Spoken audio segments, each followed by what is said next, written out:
नमस्कार दोस्तों, मैं आपका स्वागत करता हूं आपके अपने चैनल तेज सिविल कॉन्ट्रैक्टर में। दोस्तों, आज हम बात करने वाले हैं, बहुत सारे लोगों का एक क्वेश्चन आता है कि सर हमारे यहाँ पे जो हम पलस्तर की रेट लेते हैं वो छत नापी से लेते हैं। तो इसको हम कई जगह पे पलस्तर को छत नाप से लेते हैं, तो उसके बारे में हम डिटेल से बात करेंगे। इसको समझेंगे कि किस तरीके से आपको रेट लेना चाहिए, जिससे कि कभी आपको नुकसान नहीं होना चाहिए और ना मालिक को नुकसान होना चाहिए ना ठेकेदार को नुकसान होना चाहिए। इस पे बात करने वाले हैं। तो दोस्तों, सबसे पहले पॉइंट आता है, अगर हम छत नापी से पलस्तर लेते हैं तो उसको किस तरीके से लें कि जिससे हमें घाटा ना हो और मालिक को भी नुकसान ना होना चाहिए। तो ये पॉइंट आता है। इसके लिए दोस्तों, सबसे पहले पॉइंट अगर मान के चलते हैं, जैसे कि हर जगह पे जो पलस्तर होता है वो स्क्वायर फीट में काम करता है। कैसे?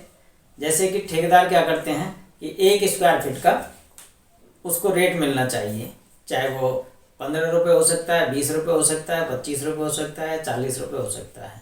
लेबर और विद मेटल का अलग अलग रेट होता है, हर जगह अलग अलग रेट है। इसलिए मैं कभी फिक्स रेट नहीं फिक्स करता कि नहीं इतने रुपये होना ही चाहिए, क्योंकि दोस्तों इसके अंदर काफ़ी चीज़ों पे डिपेंड कर जाता है कि पलस्तर बहुत सारे लेबर काम ज़्यादा करती है तो वहाँ पे ज़्यादा काम निकाल के देती है, तो ठेकेदार को ज़्यादा बचत हो जाती है। बहुत सारी जगह पे लेबर होती है वो पूरा काम करके नहीं दे पाती है, तो उसमें उसको नुकसान भी हो जाता है। या फिर डिपेंड कर जाता है ठेकेदार के काम के ऊपर। जैसे काम अगर कहीं हाइट का ज़्यादा है तो वो भी दिक्कत हो सकती है, कहीं पे नीचे है, पेड़ का काम है, अंदर का काम है, या फिर छोटे छोटे पट्टे होते हैं काम करने के लिए, विंडो की धार कोर आ जाती हैं, तो वो भी चीज़ें होती हैं। तो इन चीज़ों को ध्यान रखना चाहिए। जब भी आप रेट लें तो रेट के बारे में इन बातों को सोच के लेना चाहिए। अब हम बात करते हैं, अगर कोई आदमी आपको पलस्तर की रेट जो देते हैं तो वो क्या करते हैं, छत नाप में देते हैं। दोस्तों, इस बात को इस तरीके से ध्यान रखना चाहिए, आपको जब भी पलस्तर की छत नापी की रेट लेनी है और कोई आपको बुलाता है कि भाई मुझे पलस्तर करवाना, हम छत नापी में रेट देंगे। अब आपको क्या करना है, उसके अंदर सबसे पहला पॉइंट आपको ध्यान रखना है, आपके हाथ में आजकल सबके हाथ में एक फ़ोन तो होता ही है, जो आप जानते हैं कि फ़ोन लेके जाते हैं सारे लोग। अब आपको सबसे पहला पॉइंट आता है कि जहाँ भी आप जाएं, चाहे कोई सी बिल्डिंग हो XYZ, तो उसके लिए सबसे पहले तो आपको ध्यान रखना चाहिए कि आपको उसकी ड्राइंग लेनी चाहिए, और ड्राइंग लेके उस ड्राइंग से उसकी पलस्तर की पूरी कैलकुलेशन करें, उसकी क्वांटिटी निकालें कि कितने स्क्वायर फीट पूरी बिल्डिंग में पलस्तर बनता है।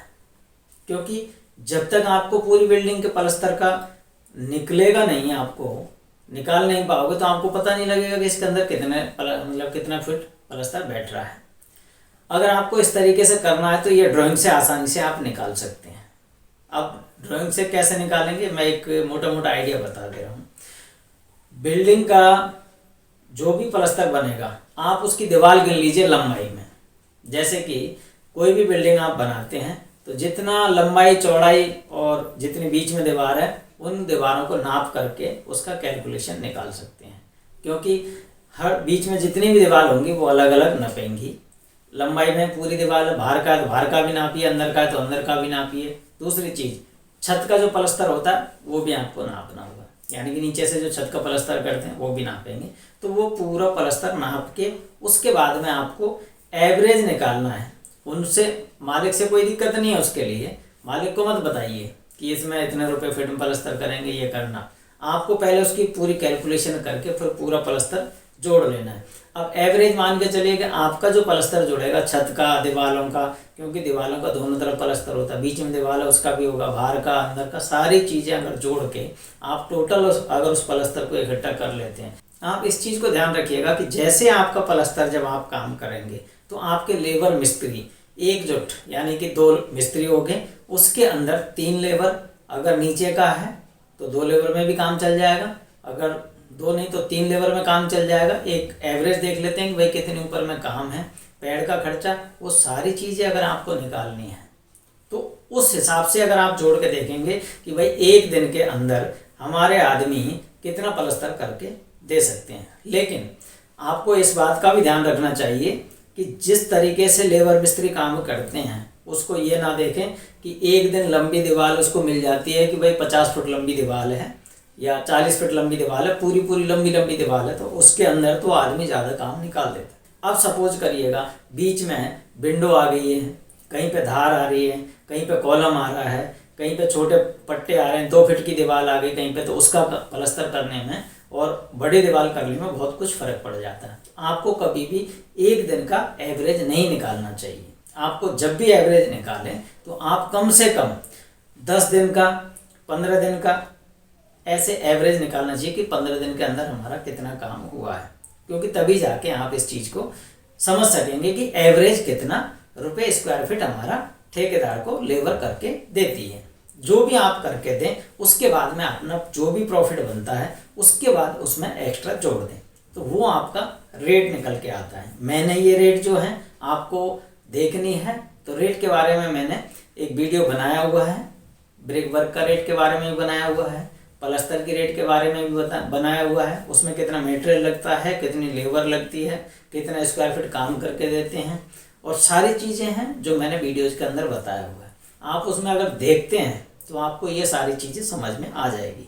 अगर आपको वैसे भी समझ में नहीं आती है तो आप एक बुक आती है उसको आप ले सकते हैं, और जब बुक लेंगे तो बुक में सारी चीज़ें एक एक करके क्लियर बताई हुई है। सिर्फ समझना आपको है, करना आपको है। अगर आपको ये चीज़ें देखनी है तो वीडियो मैंने उसी बुक से बताया हुआ है।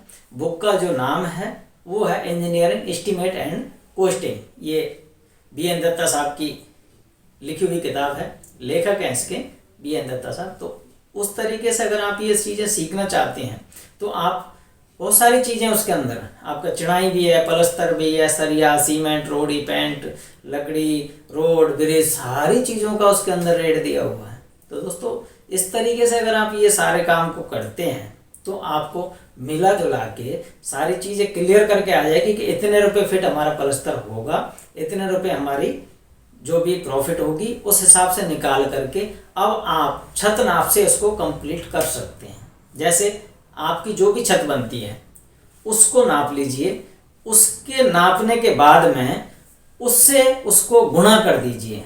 अब आपका कितने रुपए फिट प्लास्टर, कितना पैसे बन रहे हैं, उसके बाद में उसका डिवाइड कर दीजिए। वो सारी चीज़ें आपकी निकल के आ जाएगी कि आपको कितने रुपए फिट में ये काम करना चाहिए, क्योंकि इससे आपको एक एक चीज़ क्लियर हो जाएगी और उससे आपको ना तो नुकसान होगा ना मालिक को नुकसान होगा। अगर आप ऐसा करना चाहते हैं तो मालिक से चाहे तो आप ऐसे भी बात कर सकते हैं कि हमें तो स्क्वायर फीट में दे दीजिए, जितना काम आपका होगा उतना हम करके दे देंगे। क्योंकि बिल्डिंग देखने में, बिल्डिंग के अंदर जितने भी बाथरूम, किचन, छोटे मोटे जो दीवार पार्टीशन होते हैं तो उसको उसी तरीके से कवर्ड एरिया के बजाय आप जब भी काम करें तो आपको आइटम रेट में काम करना चाहिए।